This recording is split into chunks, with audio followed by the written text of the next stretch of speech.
آپ کے والد صاحب کے دادا تو پردادا ہی ہوئے، تو وہ پردادا پیدل حج پر گئے، تو پھر وہ دعا کس کو لگی ہے؟ مولانا حذیفہ صاحب کے والد صاحب، غلام صاحب کے والد کو نہیں ملی ہے، غلام وستانوی صاحب کے والد بھی، لیکن ان کو اللہ نے بہت چیزوں سے نہیں نوازا ہے۔ غلام صاحب وستانوی کو وہ دعا لگی ہے جو پیدل پر حج پر گئے پیدل، تو وہ ماشاءاللہ 7,000 مساجد بنائے مولانا غلام صاحب وستانوی۔ کتنے؟ 7,000 مساجد۔ ایک گھر بنانے کے لیے زندگی لگ جاتی ہے پیارے بچوں، پوری زندگی۔ یا جس نے گھر بنایا نا ان سے جا کر پوچھیں کتنی تکلیف کے بعد ایک گھر بنا ہے۔ 700 مدارس بنائے، تو ایک لقب ملا ہے آپ کو خادم القرآن والمساجد، یعنی قرآن کے خادم، مسجدوں کے خادم۔ روز قیامت میں کوئی انسان بھی اگر سفارش نہ کرے مولانا غلام صاحب وستانوی کی، وہ مسجدوں کے اینٹیں گواہی دیں گی، یا رب اسے جنت میں بھیجنا، اس نے تیرے گھر بنایا اس میں زمین پر، اس نے قرآن کو زندہ رکھا ہے۔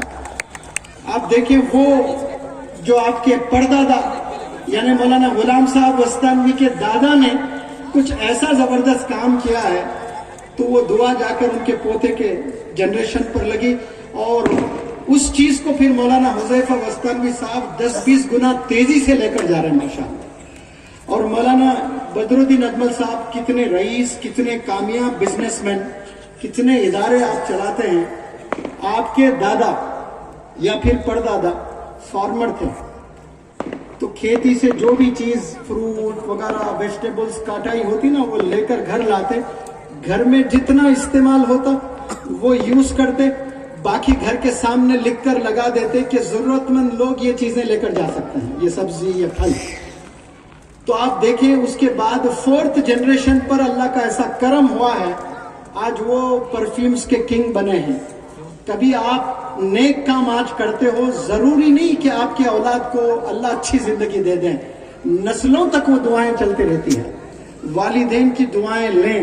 موبائل کی وجہ سے آج ماں کا قتل ہو رہا ہے۔ ایک اسٹوڈنٹ میرے پاس آئی ہے، ماں رو رو کر مجھ سے کہہ رہی ہے کہ میری بیٹی 13 سال کی ہے، سعودی عربیہ سے ریٹرن ہے، سعودی عربیہ سے واپس آئی ہے پڑھنے کے لیے انڈیا میں، کیونکہ وہاں مہنگائی بہت بڑھ گئی ہے، 70-80% فیملی سب آ چکے ہیں، صرف مرد حضرات جاب کر رہے ہیں، اپنے بیوی اپنے بچوں کو انڈیا بھیج دیا۔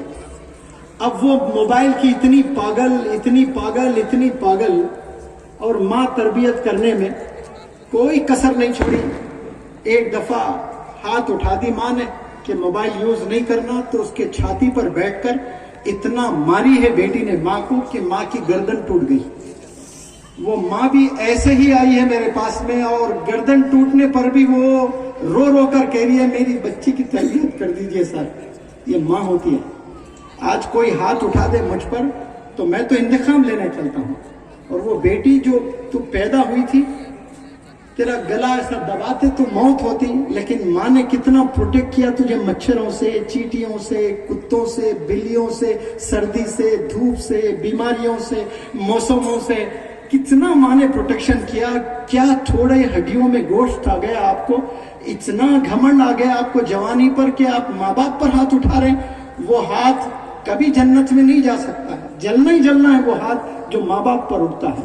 آج کتنے نوجوان بچے اگر یہاں بھی اس بیدر شہر میں میری آواز کو سن رہے ہیں، توبہ کر لیں، قدموں میں گر جائیں والدین کے، توبہ کر لیں، اس کے بعد پھر ترقی کے اللہ دروازے کھولے گا۔ آپ منسٹر بھی بن جائیں گے، آپ پرائم منسٹر بھی بنیں گے، آپ سائنٹسٹ بنیں گے، ڈاکٹر بنیں گے، انجینئر بنیں گے، اللہ ایسے بلندیوں پر لے آ کر گرائے گا، زمین پر چہرہ دکھانے لائق نہیں رہیں گے، اتنا بدنام کر دے گا۔ وَتُعِزُّ مَن تَشَاءُ وَتُذِلُّ مَن تَشَاءُ، عزت دیتا ہے اللہ تو ذلت بھی دے سکتا ہے۔ اور ماں کی بغیر دعاؤں کے جو بلندیوں پر اپنے محنت، اپنے ٹیلنٹ کے بلبوتے پر اگر آپ بلندیوں پر بھی پہنچتے ہیں تو آپ نے گرنا لازم ہے، ایک دن آئے گا، آپ نے ذلت فیس کرنا ہی کرنا ہے۔ اسی لیے میں نوجوانوں سے اپیل کرتا ہوں کہ آج توبہ کر لیں، ان کے دعاؤں کے بنا آپ ترقی نہیں کر سکتے، اللہ کو راضی نہیں کر سکتے۔ اگر آپ نے اللہ کو راضی کرنا ہے تو پہلا سٹیپ پہلا سٹیپ یاد رکھ لیں، پہلا سٹیپ آپ اپنے والدین کو راضی کرنا ہے. یہ موبائل ایڈکشن کی وجہ سے بچے کتابوں سے دور، سکول سے دور، کالج سے دور، پڑھائی سے دور، ویژن سے دور، مشن سے دور، گول سے دور، کریئر سے دور، ہر چیز سے دوری ہوتے جا رہے ہیں. صرف موبائل سے قریب ہوئے ہیں. نکمہ بنا کر چھوڑ دے گا آپ کو، کہیں کے نہیں رہیں گے. صرف وہ 5 سال آپ جوانی میں اپنے دوستوں کے ساتھ انجوائے کرو گے. once you reach the age of 25, once you are married, آپ پھر کوئی پوچھنے والا نہیں رہے گا. آپ کو کوئی دوست آپ کے پاس نہیں رہے گا. انگریزی میں ایک کہاوت ہے، when you laugh the whole world laughs with you, when you cry you cry alone. آج میں موٹیویشنل اسپیکر بنا ہوں، اس میں بیدر کا بھی بہت بڑا کنٹریبیوشن ہے. بیدر کا بھی بہت بڑا کنٹریبیوشن ہے.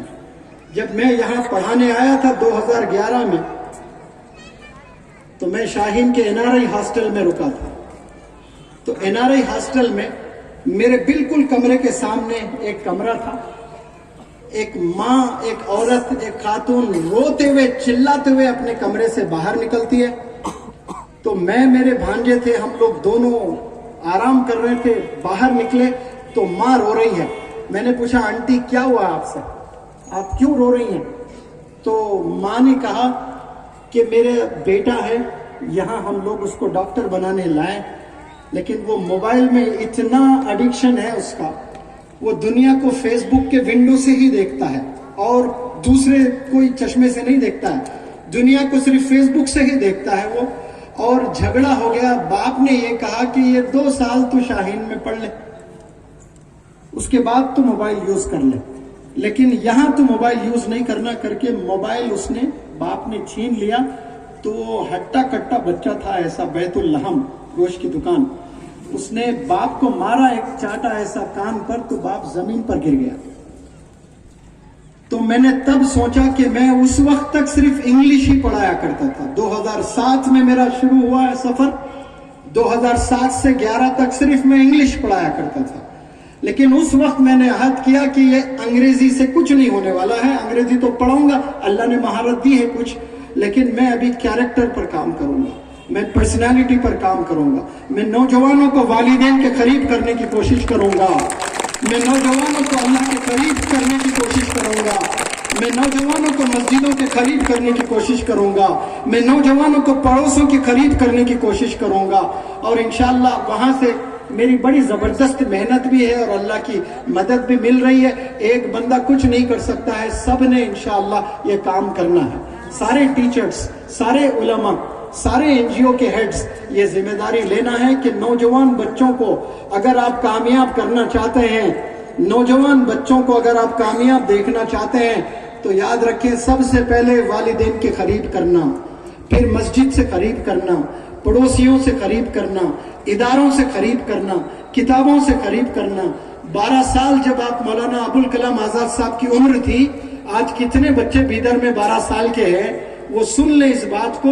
مولانا ابوالکلام آزاد صاحب کی عمر جب 12 سال کی تھی، آپ نے باقاعدہ اپنے گھر میں لائبریری بنائی تھی، آپ نے لائبریری قائم کر دی تھی. آج ہم لوگ کیا قائم کرتے ہیں گھر میں؟ آج آپ جائیں موبائلز رکھے ہوئے ہوتے ہیں، گیمز کھیلنے کے لیے کمپیوٹرز رکھے ہوئے ہوتے ہیں. کسی کے گھر میں آپ کو لائبریری نظر نہیں آتی ہے. 12 سال کی عمر کوئی لائبریری سیٹ اپ کرنے کی نہیں ہوتی ہے. 12 سال کی عمر کھیل کود کی ہوتی ہے. لیکن آپ کو عشق ہوا ہے کتابوں سے، تو پھر جا کر آپ نے بنے کیا مستقبل میں؟ پورے ہندوستان کے ایجوکیشن منسٹر بنے ہیں.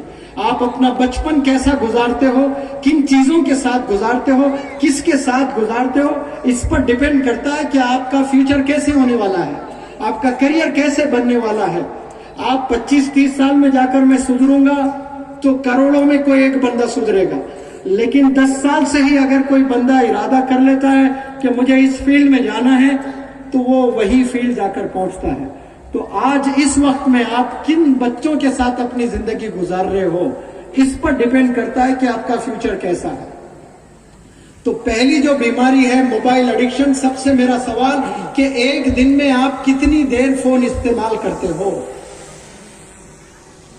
آپ کل اپنے آپ کو چیلنج لیں، کمرے میں بیٹھیں، کوئی نہ ہو کمرے میں،